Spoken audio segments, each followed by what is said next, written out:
Bonjour et bienvenue pour ce 12e épisode de notre online meetup de DevApps, qui bien sûr est le 13e. Je le ferai à chaque fois celui-là.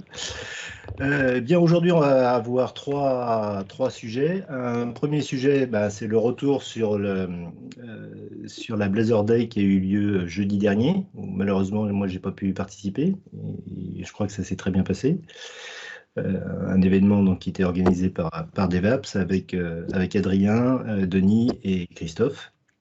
Ensuite, on parlera un petit peu de RGPD, de savoir quelles sont un peu les implications de ce que c'est pour un développeur. Et ensuite, si Jérôme arrive à se connecter, parce qu'il a des problèmes de connexion, on parlera d'Identity Server. Voilà, donc on a un programme un peu chargé. Donc, premier sujet, la Blazor Day. Savoir un peu, messieurs, comment ça s'est passé. Vous avez eu du monde? Oui, 3 personnes. Présente déjà. D'abord, c'était beaucoup de préparation à 3 là. On a mis 5 semaines pour préparer ça, 5 à 6 semaines. Il y a eu pas mal d'inscrits. Après, il faut toujours retirer après entre ceux qui s'inscrivent et ceux qui viennent un pourcentage. Il y a eu 1000 inscrits, je pense, déjà à l'événement. Ouais. Initialement, c'était prévu en français.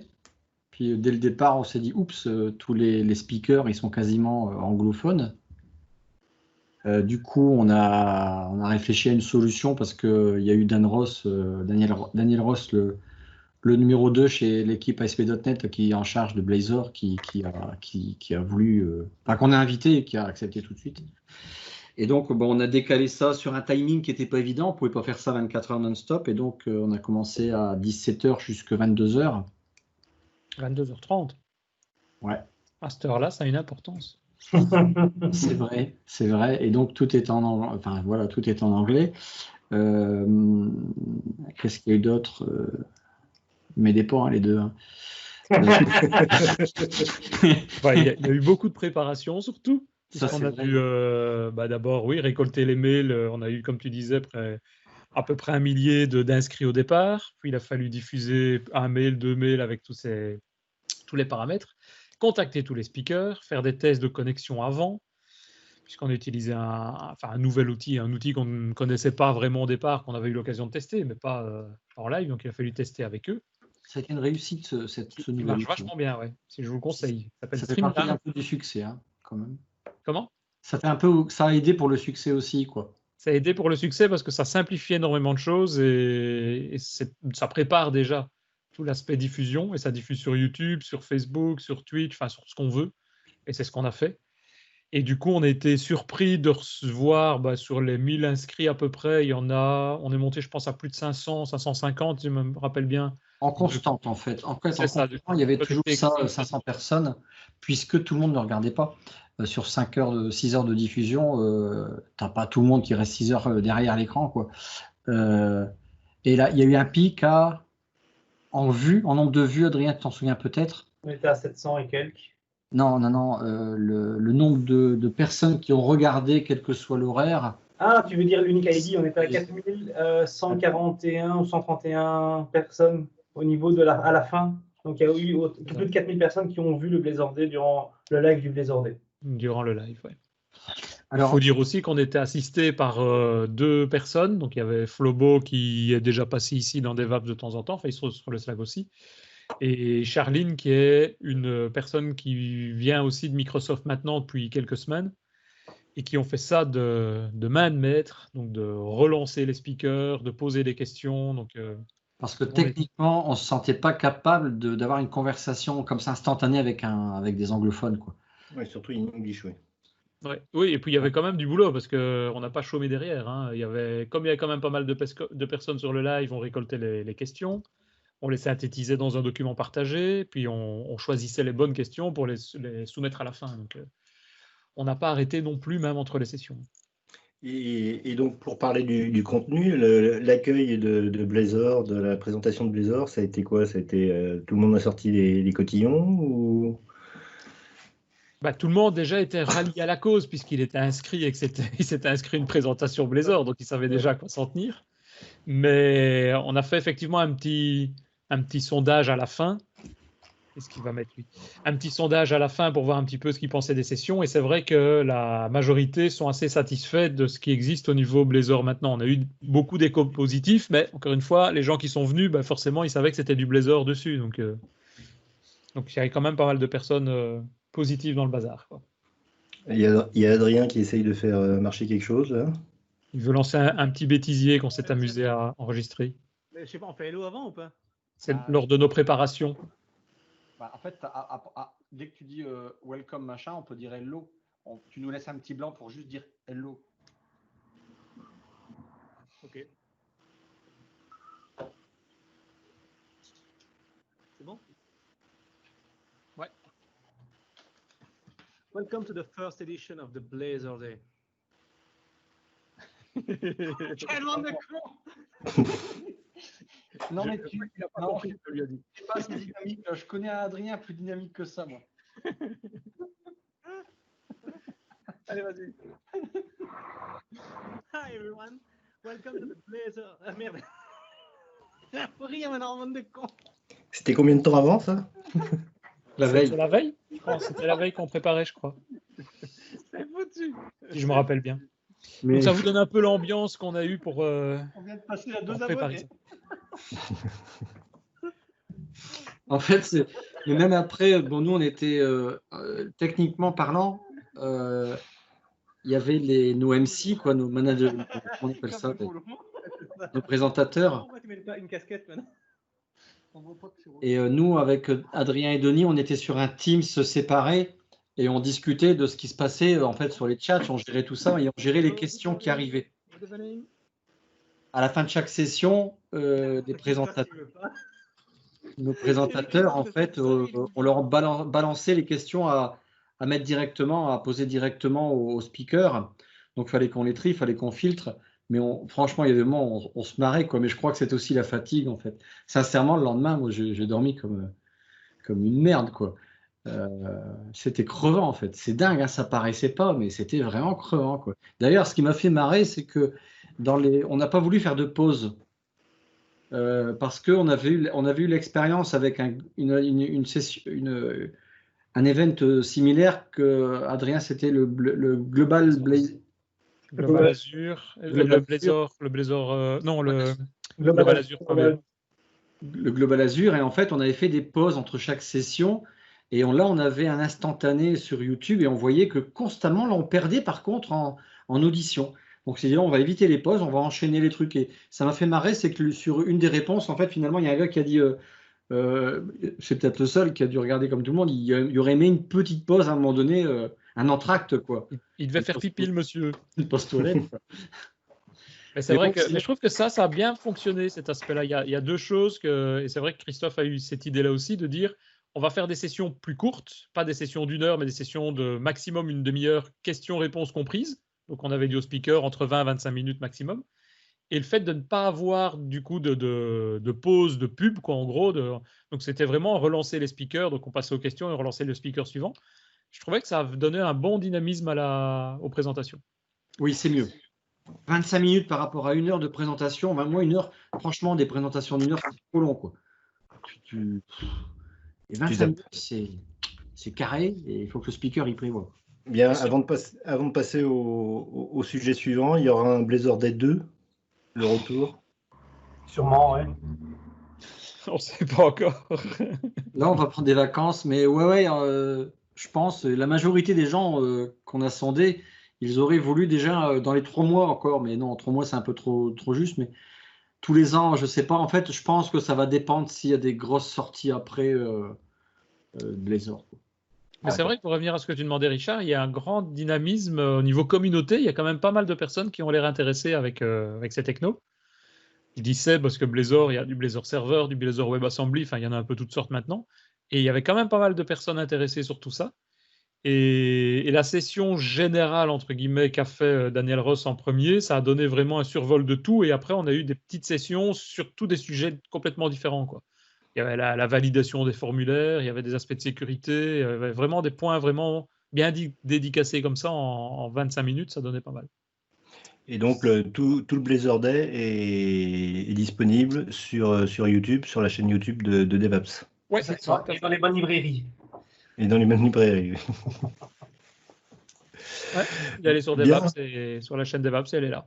Et on a mis Christophe a mis des morceaux pour directement aller à la session qui vous intéresse, s'il y en a une qui vous intéresse, pour pas devoir faire l'ensemble des 5 heures. Quoi. Pour pouvoir zapper, ouais. Bien. Avant que le camion finisse de partir, on va passer au deuxième sujet qui est RGPD. Donc, c'est suite à une conversation qui a eu lieu sur le Slack, où il y a Christophe et Thierry qui étaient assez actifs sur ce sujet-là. Et donc, il y a Thierry qui nous a préparé un petit résumé de ce qu'il faut savoir sur le RGPD en tant que développeur. Ok, bon, ben, bonjour à tous déjà. Est-ce que tout le monde voit mon écran? Oui. Oui. Voilà, donc le but, hein, c'est d'essayer de faire une rapide approche des principaux fondements du RGPD, surtout, alors pas du tout orienté, comment dirais-je, loi, mais plutôt orienté développeur. Quand on est amené à développer une application qui va manipuler ou gérer des données personnelles, il y a quelques concepts de base qui sont importants à respecter si par la suite on ne veut pas être embêté. Voilà, donc très simplement, hein, tout le monde doit être conscient que le RGPD existe. Hein, donc le RGPD, c'est le Règlement général sur la protection des données. C'était entré en vigueur le 25 mai 2018 et c'est devenu, donc ça encadre et c'est important juridiquement, donc pénalement. Maintenant, il y a des poursuites qui peuvent être engagées. On verra par rapport tout à l'heure comment est responsable un éditeur de logiciel par rapport à ces. Ah,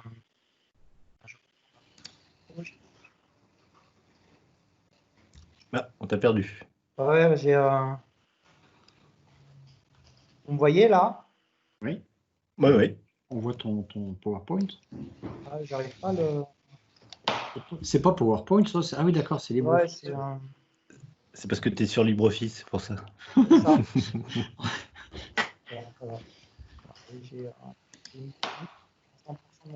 Voilà.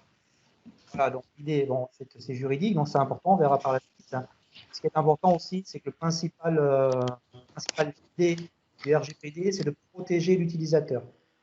Avant tout, une protection de l'utilisateur final vis-à-vis de l'utilisation de ses données personnelles. Donc, il y a trois concepts qui sont importants à comprendre au niveau du RGPD. C'est qu'est-ce qu'une donnée personnelle? Là, je vous ai mis le texte plus ou moins officiel de ce qu'est une donnée personnelle. Donc, tout le monde est d'accord, une donnée personnelle, c'est un nom, un prénom, une photo, une adresse IP, un numéro de sécurité sociale, un numéro de téléphone, etc. D'accord? Ce qu'il faut retenir. Toujours ta slide 2, hein, pour info. Ouais. Pardon? On est toujours sur ton slide 2. Ah bon, parce que moi, donc vous n'avez plus mon écran alors? En fait, il faut que tu partages ton écran en entier parce que quand tu lances ta présentation, tu changes d'écran. Je vais reprendre.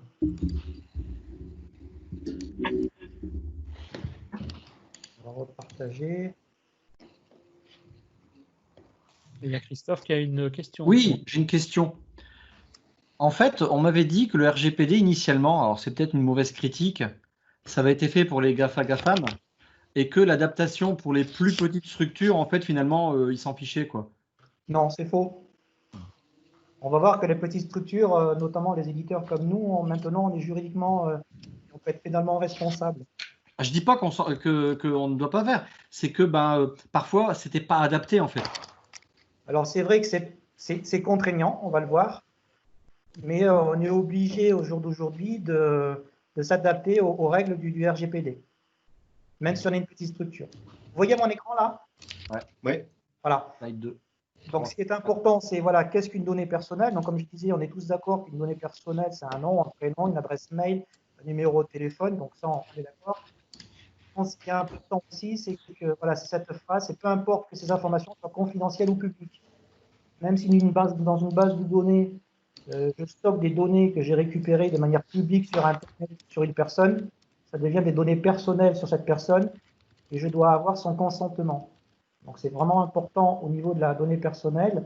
Il y a aussi un aspect important aussi, souvent est négligé, c'est que s'il est possible, par regroupement de plusieurs informations, de retrouver la personne, ça devient une donnée personnelle.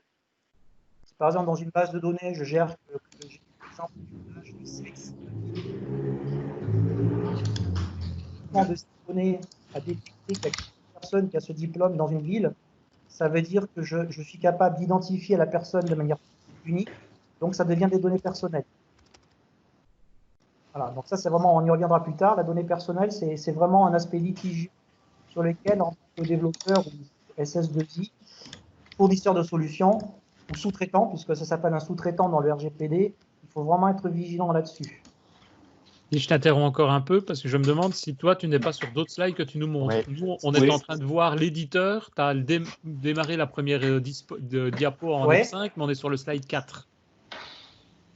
Reste dans le mode éditeur et puis Ouais. on verra le. Parce que j'ai l'impression quand tu passes. sera Voilà. plus simple, Là, on voit la ouais. souris qui bouge, ça c'est mieux.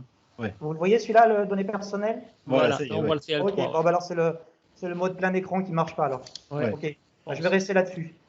Donc voilà, donc là, bon, là j'ai passé donc les trois aspects qui sont importants, notamment la donnée personnelle. Donc pour s'affranchir de ces données personnelles, il y a deux méthodes que l'on peut employer. C'est ce qu'on appelle l'anonymisation. Enfin, c'est ce que le RGPD et la CNIL appellent l'anonymisation. Donc, comme tout le monde le sait, l'anonymisation, ça consiste à anonymiser les données de manière irréversible. Ce qui est important, c'est l'aspect irréversible. C'est à partir du moment où une donnée elle est anonymisée, elle ne peut plus, on ne peut plus retrouver la donnée initiale. D'accord? Par exemple, j'ai un nom, Thierry Roustan, je le remplace par Toto André. Voilà. Ça, c'est de l'anonymisation. La finalité est importante par rapport à la pseudonymisation, qui, elle, consiste à changer une donnée personnelle en une donnée non exploitable directement. Typiquement, c'est du cryptage. D'accord? Lorsque les données sont cryptées, on peut considérer qu'elles sont non pas anonymes, puisque le cryptage peut être réversible, mais qu'elles sont pseudo-anonymes. D'accord? Donc voilà, comme je l'ai marqué, la pseudonymisation, donc elle n'est pas irréversible, car il est possible de retrouver la donnée initiale, même si c'est compliqué par rapport aux algorithmes qu'on a utilisés, mais le RGPD et la CNIL consistent qu'il y a toujours éventuellement un risque de retrouver la donnée. Hein. Donc typiquement, voilà, donc on pseudonymise soit avec du chiffrage, soit avec de la tokenisation de données. Est-ce que c'est clair pour vous, la tokenisation de données? Ouais. Voilà. Donc, c'est les deux mécanismes aujourd'hui qu'on peut utiliser pour faire ça. Alors, le RGPD, dans les grandes lignes, par rapport à l'utilisateur final, hein, puisque c'est toujours, moi j'ai mis grande, voilà. Donc, il faut, on développe un applicatif qui va gérer des données personnelles. On a obligation d'avertir l'utilisateur des données que l'on collecte. Ensuite, par rapport à ces données collectées, on doit lui donner aussi ce que l'on en fait. Est-ce qu'on les stocke? Est-ce qu'on les exploite? Est-ce qu'on les donne à quelqu'un d'autre qui va faire autre chose? Il faut que l'utilisateur, de manière facile, c'est très important, puisse comprendre comment sont exploitées les données. Aujourd'hui, on commence à avoir pas mal de procédures qui sont engagées par rapport à des sites pour comprendre les cases à cocher qu'il faut cocher, et celles qu'il faut décocher, et les menus où il faut aller pour bien comprendre comment gérer ces données. Je considère que c'est trop compliqué, que l'utilisateur n'est pas à même de savoir ce qui est réellement fait avec ces données. Donc ça, c'est très important. Ensuite, l'utilisateur doit avoir le droit à décider de la limitation du traitement. Donc ça, c'est un terme pareil. J'ai essayé de reprendre les termes du RGPD qui ne sont pas forcément orientés développeurs, mais il y a toujours une signification derrière. Le droit à la limitation du traitement, c'est un droit que l'utilisateur peut opposer à la société ou à l'éditeur du logiciel ou à l'exploitant du logiciel en disant moi ces données-là, je m'oppose à ce que tel traitement soit fait dessus. Alors, je ne sais pas si tu as changé quelque chose avec ton micro, mais on t'entend plus très bien. Enfin, Non, j'ai rien changé. Vous m'entendez là? Oui. Mais... Bon. Je vais essayer de parler plus fort. Donc ensuite, le droit de rectification, c'est important. C'est surtout dans le cas où l'applicatif collecte des données à l'insu de l'utilisateur. Alors quand je dis à l'insu, c'est qu'il a accepté qu'on collecte des données sur diverses de ces informations-là. Par contre, elles sont collectées, ce n'est pas lui qui les a saisies, mais on les a récupérées. Là, l'utilisateur doit avoir un droit de rectification. Si les données qu'on a récupérées sur lui, qu'on a saisies sur lui sont inexactes, la société donc, qui a saisi ces données a obligation de les rectifier. Ça, c'est un droit qui ne s'applique pas si c'est l'utilisateur qui saisit lui-même ces données dans un applicatif. Par exemple, vous développez un applicatif de gestion de planning, il n'y aura pas de droit de rectification puisque seul l'utilisateur est maître de ces données puisque c'est lui qui les saisit. Ensuite, il y a un aspect qui est important aussi, c'est ce qu'on appelle le droit à l'oubli. Le droit à l'oubli est une faculté que l'utilisateur, donc c'est un droit que l'utilisateur a, qu'il peut demander à tout moment, qui va consister à dire que toutes les données qui ont été collectées sur son compte doivent être soit effacées, soit anonymisées. C'est-à-dire qu'il ne veut plus qu'il y ait des données personnelles qui soient rattachées à des données qu'il identifie. Souvent, il y a des logiciels où vous avez des cases à cocher, droit à l'oubli. Ben, ça veut dire que l'utilisateur considère que toutes les données, soit qu'il a saisies, soit qui ont été collectées par d'autres systèmes. On le voit beaucoup dans le milieu médical. Le droit à l'oubli, c'est beaucoup dans le droit à l'oubli.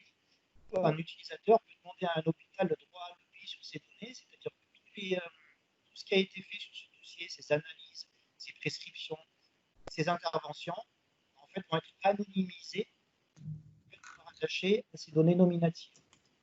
Et je te pose juste une question sur ça que moi on me pose souvent aussi, c'est sur l'aspect droit à l'oubli, donc le stockage des données ou la modification.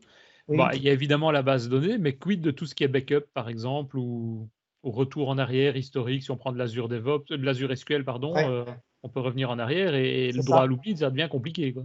Complètement. Bah là, il y a la question que tu poses, en fait, elle est importante. Et personne n'est capable de savoir comment il faut faire ça. Parce que le droit à l'oubli sur une base de prod, c'est facile. Mais le droit à l'oubli sur les backups, ça devient, c'est très, très compliqué, voire même impossible. Oui, c'est ça. Voilà. Donc, en fait, le droit à l'oubli sur les backups, d'après ce qui est dit, n'est pas obligé de remonter dans les backups pour effacer les datas d'utilisateurs, dans la mesure où on arrive à prouver que les données qui sont dans les backups ne seront pas réutilisées a posteriori le compte de cet utilisateur. C'est un mécanisme. Je suis en train on t'entend très difficilement. Je ne sais pas si c'est un problème de connexion ou pas. Peut-être en coupant la caméra qu'on aurait plus de débit pour le son, je ne sais pas. Je peux essayer. Voilà, j'ai coupé la caméra. Vous m'entendez mieux? Bah ouais, mais parfois c'est comme si ça retombait le son. Ouais. Mais en fait, voilà, c'est un peu con parce que dire tiens, on a le droit on considère que le backup, ok, c'est compliqué. Si toutefois on réutilise plus un backup, bah, c'est plus un backup. Si on est là pour dire on va plus le réutiliser, un backup est fait pour justement être réutilisé en cas de problème. Oui. Imaginons que moi, à un instant T, j'ai demandé un droit à l'oubli le vendredi. Le week-end, il y a un plantage, les IT remontent un backup. Le lundi, je suis toujours là, c'est bizarre. Oui, alors ce droit à l'oubli-là, en fait, tu peux le gérer très facilement dans la mesure où, à partir du moment où un utilisateur demande le droit à l'oubli sur une base de données, d'accord, tu stockes ailleurs dans une autre base l'information comme quoi il t'a demandé un droit à l'oubli et quand tu restaures, tu rejoues tes droits à l'oubli sur la base de prod. À mon avis, moi, j'ai ce cas-là et il n'y a pas de base séparée. Dans tous les emails spam que je reçois où je clique pour ne plus être désabonné, à mon avis, tous les week-ends, il remonte un backup. Hein. Oui, mais ça, c'est un autre problème. C'est en fait parce qu'ils ne tiennent pas compte de ton droit à l'oubli. Je crois qu'il n'y a même pas de… C'est un petit formulaire où tu as OK et il ne se passe rien, en fait. Toi, tu passes sur le bureau de Gaston Lagaffe où les papiers passent au bout de bureau et tombent dans la poubelle en fin de journée. C'est exactement ça. Moi, je parle du droit à l'oubli, le vrai droit à l'oubli. C'est-à-dire que si l'utilisateur te dit « moi, je veux un droit à l'oubli », ce n'est pas parce qu'il cause, comme tu as raison, sur les mails, des fois, ça sera pris en compte 24 heures, 48 heures après, on a bien pris en compte la demande et tu te rends compte que tu reçois encore des mails. Et ça, c'est des gens qui ne respectent pas en fait le droit à l'oubli. Il y en a des millions. Oh, on a perdu le son. Hein. Tu as un son, en fait, qui plus tu parles, plus la qualité de son diminue. C'est embêtant, ça, parce que… Ah, ça y est, c'est revenu. On est au top. Bon. Donc, dernier point qui est important, c'est la portabilité. Donc, la portabilité, ça consiste à offrir à l'utilisateur la possibilité de récupérer ses données. Ça, c'est l'idée, c'est que l'utilisateur récupère les données. Alors, la seule particularité, c'est qu'il n'y a pas de format imposé. Il faut juste que les données soient envoyées et redonnées à l'utilisateur, soient exploitables. Alors, toujours pareil, pour les RGPD, par un traitement informatique. Donc, ça veut dire qu'avec une procédure ou un programme, on arrive à récupérer ces données et les réinjecter dans un autre environnement. Ça s'appelle la portabilité. Vous m'entendez? Mal, mais vas-y, continue.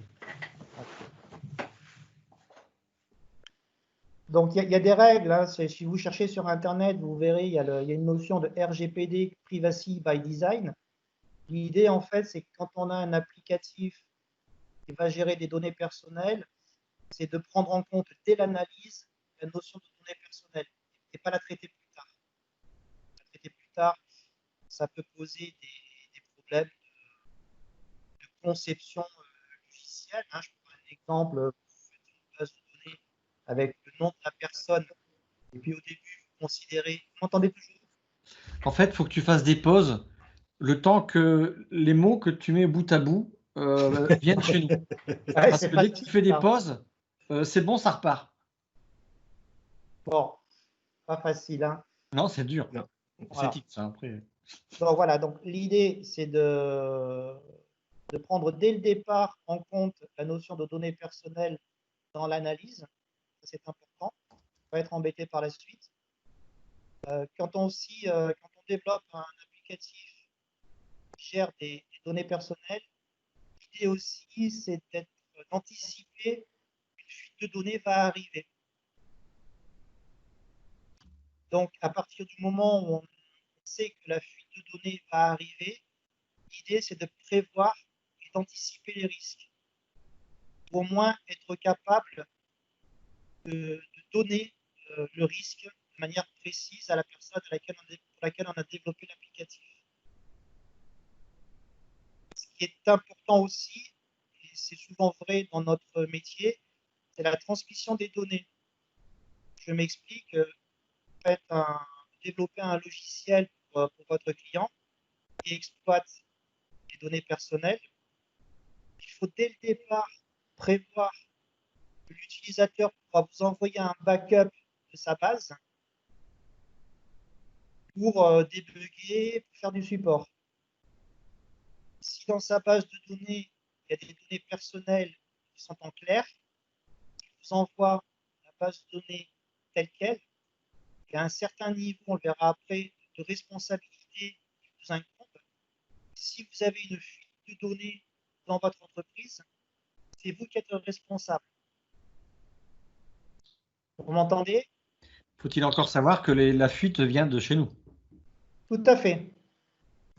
Mais je peux te dire que s'il y a une fuite de données et que le client est embêté, il fera en sorte de s'assurer que ça ne vienne pas de chez toi.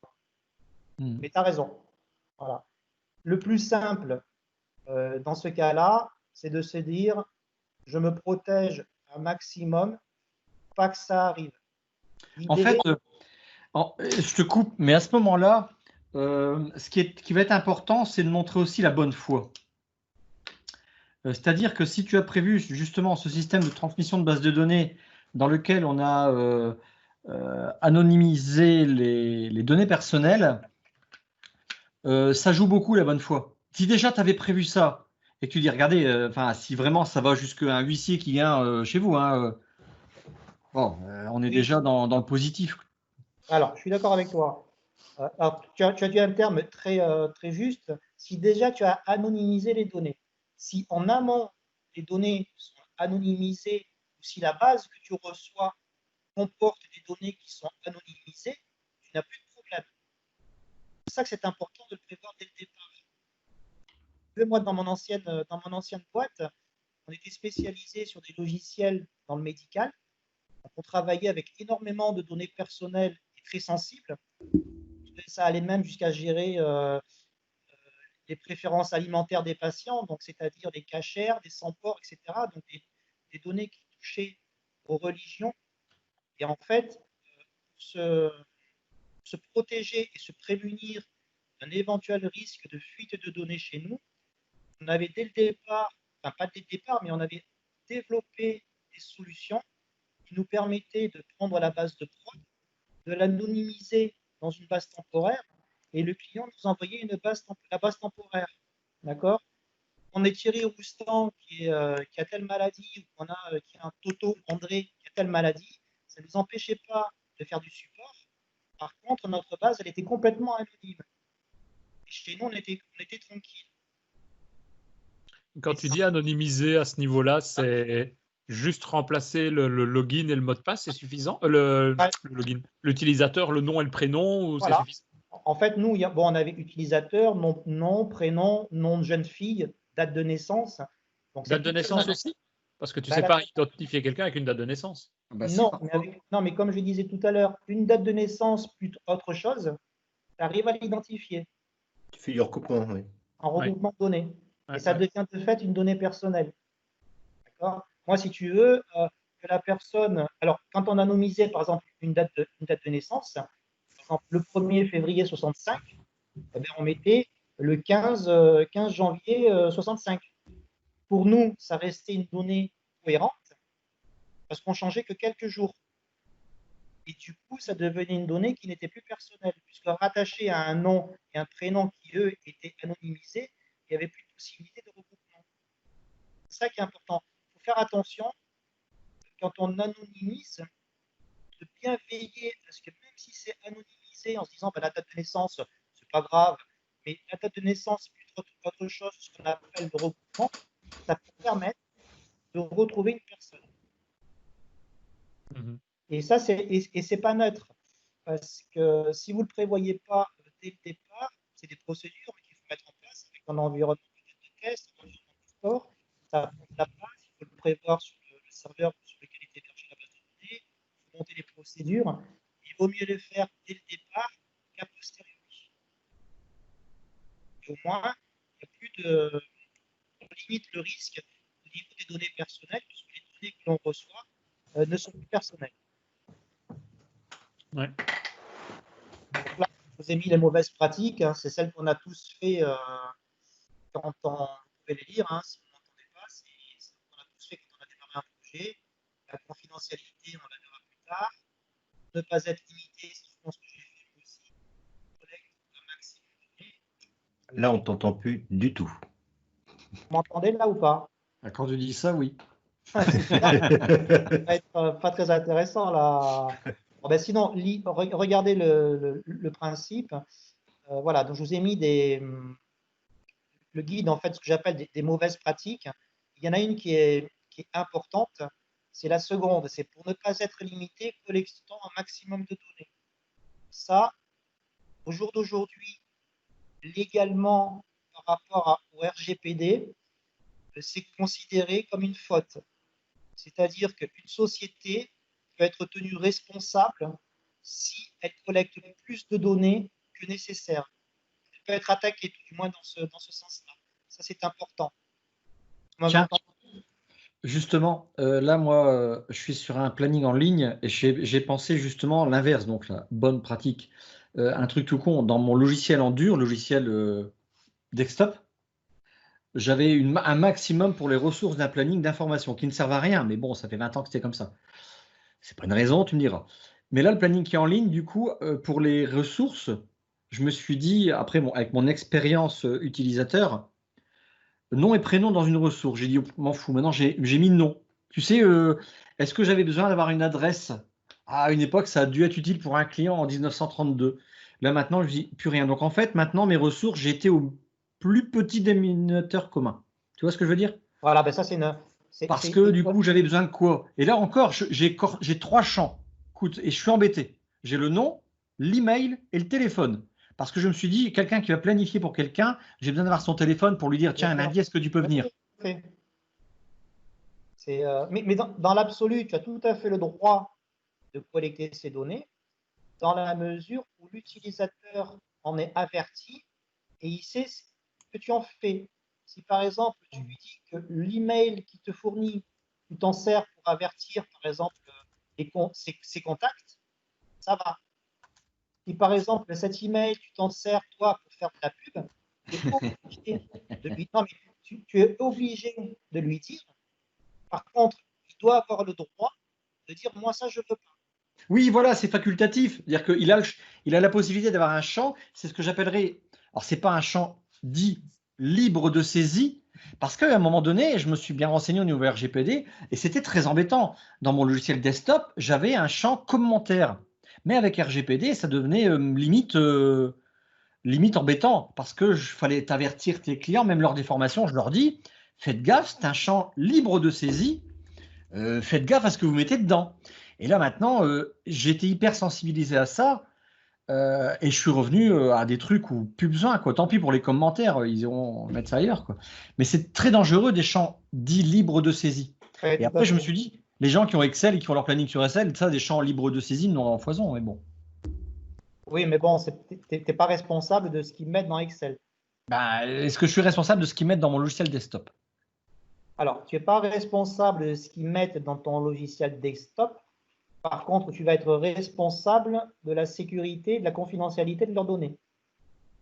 Pas desktop, Alors, je parle. Oui, pourquoi pas, oui, même desktop, desktop. c'est pareil, justement. Si j'utilise une base de données open source, les Oui. clients sont contents d'avoir ça parce que même parfois, les services informatiques peuvent refaire des plugins ou des trucs complémentaires. Oui, Mais c'est embêtant.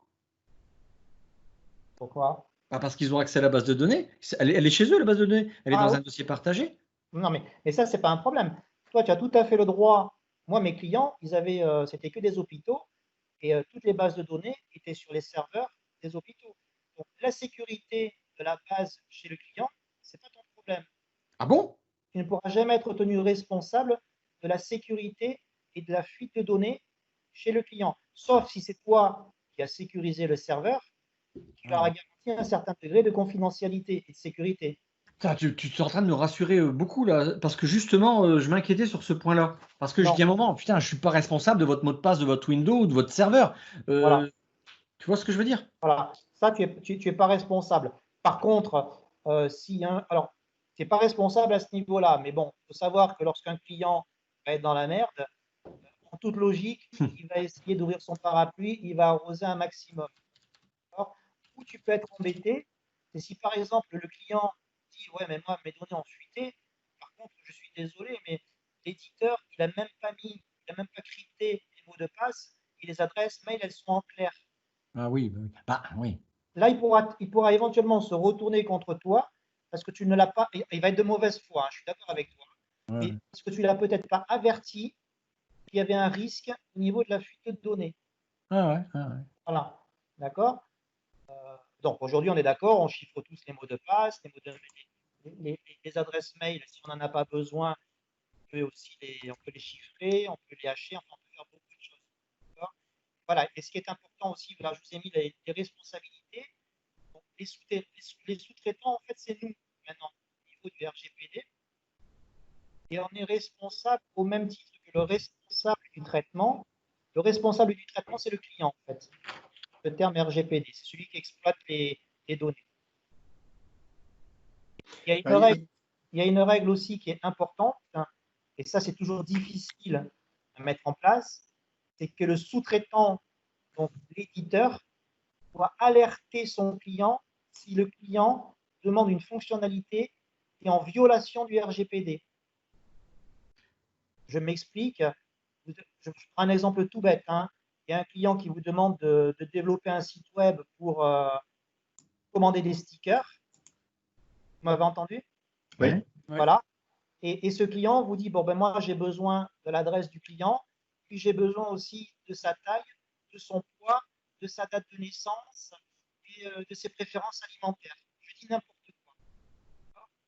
Ben, vous êtes dans votre droit d'alerter le client et en fait, par rapport au fonctionnel qu'il vous demande, il cherche trop de données. Il va exploiter des données qui ne sont pas nécessaires au fonctionnement de l'applicatif. Il suffit juste de l'alerter. Le client vous dit, bah, c'est pas grave, moi, on fait quand même. à ce moment-là, vous perdez la responsabilité parce que vous l'avez alerté. Dans ce cas-là, il faut des écrits et. Quoi, une lettre commandée? Pardon? Lettre commandée. Lettre recommandée ou par contrat. Vous verrez, je vous ai mis un lien avec les responsabilités des sous-traitants qui sont nous et qui est assez intéressant à lire. Et vous verrez qu'il y a divers mécanismes qui sont peut-être des recommandés, soit peut-être au niveau de l'analyse, l'alerter déjà que ce qu'ils demandent, ce n'est pas réglementaire par rapport au RGPD. L'idée, en fait, c'est de se couvrir pour pas qu'ils puissent se retourner contre vous. Parce que je vous dis, il faut être convaincu qu'un client, quand il est dans la merde, il est de très mauvaise foi. Et pour qu'il ne puisse pas vous dire, ah oui, mais attendez, moi je ne savais pas, l'éditeur ne m'a pas averti sur ce risque et moi, le RGPD, j'y connais rien. Étant donné que le sous-traitant maintenant est responsable du RGPD, il va très facilement pouvoir, ça c'est nouveau, le client va très facilement pouvoir se retourner vers le sous-traitant. Ouais, mais c'est un peu comme tu vois là, je vais avoir mes données sur n'importe où, je suis sur Azure, sur Google, sur Amazon, peu importe. Comme on en a discuté ensemble, c'est pas sur eux que les gens vont taper, quoi. Parce que moi, Microsoft m'a jamais envoyé de recommandeur en me disant, tu sais, les données que tu mets sur Azure, j'en suis pas responsable. Moi, j'ai simplement coché une case et puis j'ai descendu un slider avec des responsabilités que Microsoft prenait et j'ai coché I agree, quoi. Tout à fait. Et on en discutait, c'est pas eux qui vont être les plus inquiétés, quoi. Parce qu'eux, on va pas s'attaquer à ces gens-là, quoi. Ils ont 15. De toute manière, ils ne seront pas inquiétés parce que toi, tu vas être embêté par ton client et ce n'est pas le client qui va se retourner contre Microsoft éventuellement, c'est toi. Donc, c'est toi qui vas être embêté parce que se retourner contre Microsoft, c'est impossible. Et puis, de toute manière, tu as accepté des conditions générales de vente. Ben justement, je te coupe tout de suite. Oui, on a Moi, bien je peux vu. faire accepter mes conditions générales mais je peux accepter mes conditions générales de vente à mon client. Ah, mais tout à fait. Mais par contre, tu as tout à fait raison, c'est ce qu'on appelle un contrat. Mais il faut que dans le contrat, ça soit clairement spécifié où sont tes limites. Il y a Laurent qui voulait poser une question. Oui, je voudrais savoir, c'est un exemple dans un autre contexte. Imaginons qu'une personne a un blog et qui mette les scripts de Google Analytics qui font de la collecte de données pour savoir les visiteurs et tout ça. Oui. Est-ce que ce script, est-ce qu'on doit alerter l'utilisateur que ce script est là? Dans la mesure où tu collectes des données, oui, il faudra que l'utilisateur, comme dans tous les sites, la case à cocher accepter ou tout accepter, ou le bouton sur lequel on appuie tous, légalement, tu dois l'avoir. D'accord. D'accord. Et légalement aussi, il ne suffit pas de donner un bouton, il faut que derrière aussi tu aies des pages qui soient suffisamment explicites, qui vont expliquer au client ce que tu collectes et ce que tu comptes en faire. Ok. D'accord. Moi, j'ai une question. Est-ce que ça s'applique également on va dire simplement dans un intranet? C'est-à-dire que, oui, dans l'intranet d'une société, on peut demander à remplir sa fiche client, enfin sa fiche personnelle, dans lequel il y a beaucoup de données. Et par définition, on va mettre justement la date de naissance, etc., quoi. Est-ce que ça s'applique également? Oui, tout à fait. Il faut que la société avertisse les utilisateurs des données qu'elle collecte et ce qu'elle en fait. D'accord. Donc, le gars qui demande à anonymiser, c'est juste après qu'il reçoit sa lettre de licenciement. Mais... Voilà, par exemple. Ou l'inverse. Voilà, c'est encore l'aspect. C'est comme quand tu vas dire à un client, je disais c'est très difficile, c'est dire à un client, attendez, moi ça, je ne suis pas d'accord, vous êtes en violation de la CNIL. Tu as une chance sur deux. Soit il te dit, bon, ben, merci, je vais en trouver un autre plus gentil et moins regardant. Soit il t'écoute. C'est difficile à ce niveau-là. Mais je pense que le jeu en vaut la chandelle par rapport au potentiel risque que l'on peut avoir. Quand vous disiez tout à l'heure qu'il y a un huissier qui va arriver, dites-vous bien que si un huissier qui arrive chez vous, il y a déjà une procédure qui est en place. Et que s'il y a une procédure et qu'il y a un huissier qui arrive, même si vous n'avez rien à vous reprocher, serez obligé de vous défendre. Ça vous coûtera forcément de l'argent un avocat. C'est ça aussi qu'il faut bien prendre en compte, même si l'éditeur considère qu'il n'est pas et qu'il n'a rien à se reprocher et qu'il est de bonne foi. De toute manière, ce ne sera pas au client de prouver que vous n'avez pas été de bonne foi, ce sera à vous, au niveau des avocats, de défendre votre bonne foi, donc d'arriver à prouver tout ce que vous avez mis en place pour justement qu'une fuite de données n'arrive pas ou qu'un de vos collaborateurs n'ait pas récupéré les données pour les revendre, etc. Ça devient tout de suite très très complexe. Et est-ce que tu as des retours sur le nombre de saisies auprès de la CNIL de problèmes? Est-ce que c'est quelque chose qui... Est-ce qu'actuellement, comme le montrait Christophe tout à l'heure, quand on arrive sur un site, on nous demande accepter, accepter, accepter. Ouais. Donc tout le monde clique, il s'en Tout à fout fait. comme de l'an 40, quoi. Ouais. Est-ce qu'il y a beaucoup de retours sur la CNIL et de procès qui sont mis en œuvre? Est-ce que En tu as fait, des infos là-dessus? Ouais, le nombre de procès, en fait, il est exponentiel depuis que le RGPD est sorti, et depuis que le RGPD a assoupli a durci ses règles. D'accord?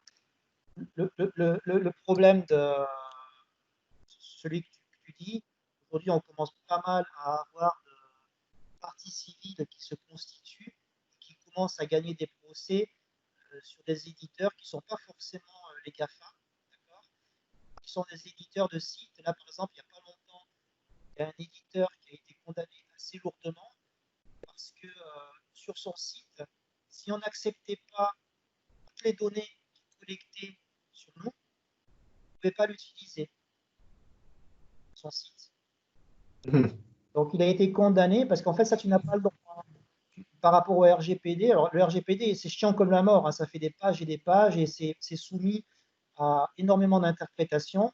Et j'en ai pas parlé, mais on n'a pas le droit d'interdire à un utilisateur d'accéder à un site ou à un applicatif sous prétexte qu'il n'a pas, quand je reprends mon exemple de vendeur de stickers, ben, ce vendeur de stickers, si par exemple je ne peux pas commander sur son site parce que je n'ai pas donné ma taille et mon poids, ce qui n'a rien à voir avec une commande de stickers, et il peut être pénalement responsable si je l'attaque. D'accord ? Il y a ça qui est important. Il n'y a pas longtemps aussi, il y a eu une grosse, la semaine dernière, il y a eu une grosse fuite de données au niveau de l'armée.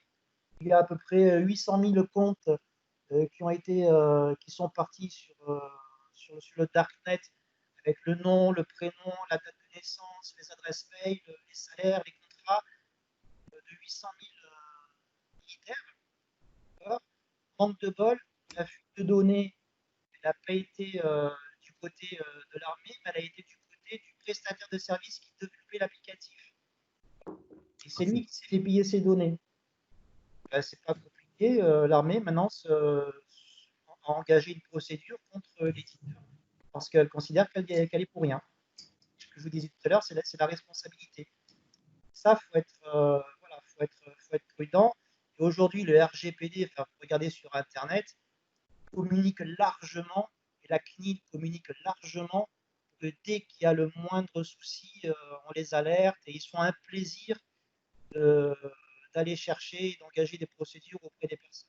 En fait, au niveau de la CNIL, je te coupe pas, je reprends, c'est que tu peux t'abonner en fait, il y a des petits groupes de discussion qui se font régionalement, localement. Je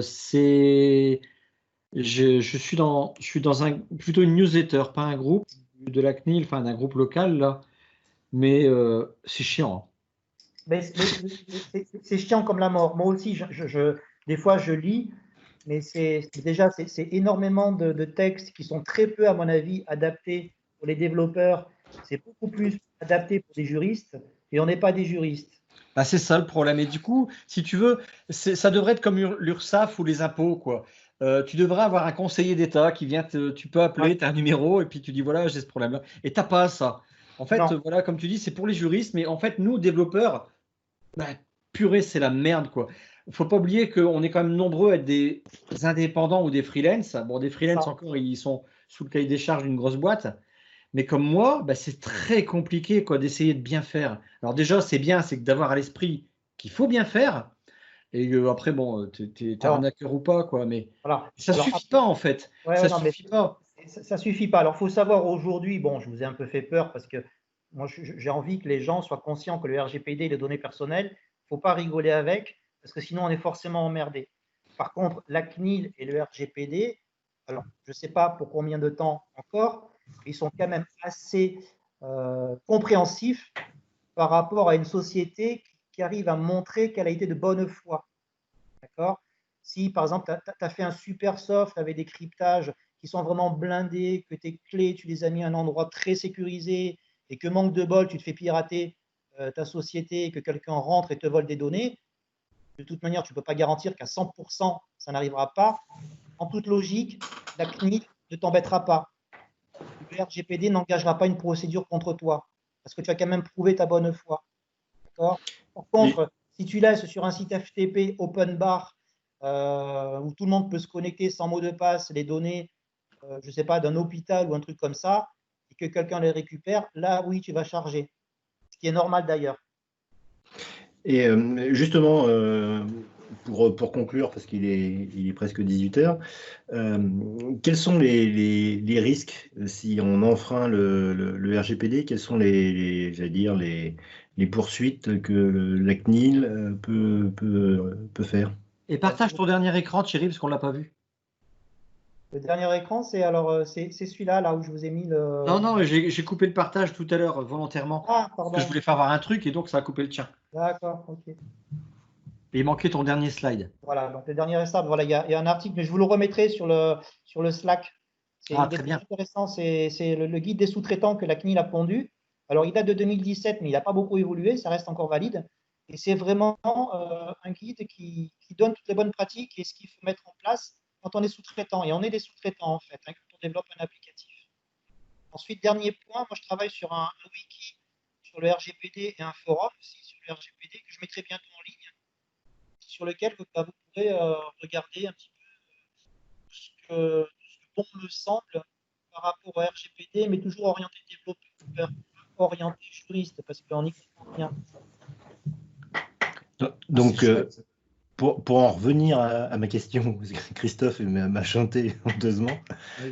Oui, ce que tu risques, Oui. ce que tu risques déjà, c'est rapidement une procédure. Donc, c'est des années pendant lesquelles tu vas devoir te défendre, où ça va te coûter de l'argent. Et au jour d'aujourd'hui, les amendes, elles vont de 2 à 4% du chiffre d'affaires de la boîte. Ça peut monter jusqu'à 20 millions d'euros. D'accord. Voilà. Donc, Il n'y a pas de pénal. aujourd'hui, non, il n'y a pas de pénal. Bon, tu peux continuer, Richard. Mais je pense que si vous gérez des données personnelles avec un minimum de sérieux et que vous prenez un minimum d'attention sur comment vous les stockez, comment vous gérez les bases des clients et surtout bien vous blinder, vous verrez, il y a des exemples de contrats dans les guides des sous-traitants et vous vous déchargez de votre responsabilité, vous affichez clairement votre responsabilité vis-à-vis des clients, même si demain vous avez à vous défendre, vous aurez au moins une preuve qui sera vraiment intéressante, c'est que le client était au courant de votre limite de responsabilité. Si je reprends toujours pareil ma base de données, la limite, les données sont en clair, que vous avertissiez votre client lorsqu'il vous envoie une copie de base de données, reste en clair chez vous, que tout le monde peut y accéder et que potentiellement il peut y avoir une fuite, que votre client a accepté votre mission, perdez de fait votre responsabilité. Il ne pourra plus dire qu'il n'était pas au courant. Votre responsabilité de sous-traitant, elle disparaît. Donc, il faut hésiter, même si c'est très délicat, de faire des conditions générales de vente un peu précises dans lesquelles cela est marqué assez précisément. Ouais, mais là, il faudra encore trouver des bons exemples, des bonnes choses, parce que tu peux faire plus ou moins n'importe quoi dans tes conditions générales de vente. Il faut savoir qu'un développeur, il ne sait pas écrire des conditions générales de vente. D'accord? Si vous êtes dans une démarche d'écrire des conditions générales de vente, il faut surtout dans le RGPD, ça va coûter un peu d'argent, mais il faut les faire écrire par une personne qui est du métier. Aujourd'hui, il y a pas mal de sociétés qui une erreur de se dire je ne sous-traite pas cette partie-là pour faire des économies, je vais les écrire moi-même. Il peut très bien qu'elles sont tout simplement jugées irrecevables parce qu'elles ne sont pas écrites comme il faut. Que la partie adverse, on parle toujours d'une procédure, que la partie adverse se fera un plaisir de montrer qu'ils sont en général de vente, elles ne sont pas recevables parce qu'elles ne sont pas légales. Ok, Voilà. bien. Est-ce que tu peux arrêter le partage de ton écran, s'il te plaît? Bah écoute, c'était bien intéressant. Bon, on a eu un peu de mal à entendre, mais ça a permis à tout le monde de se concentrer sur, sur ce que tu disais. Donc on n'a pas le temps là de passer à la partie de Jérôme sur Identity Server. Bah, ce que je vous propose, c'est qu'on voit ça la semaine prochaine. Et bah, écoutez, à moins que vous ayez une dernière petite remarque à faire, à part Blazor de la part de Michel, bah, écoutez, on va se retrouver la semaine prochaine, même heure normalement, et même jour. Voilà, merci, à bientôt. Merci à vous, à bientôt. Ciao. Ciao. Merci bien.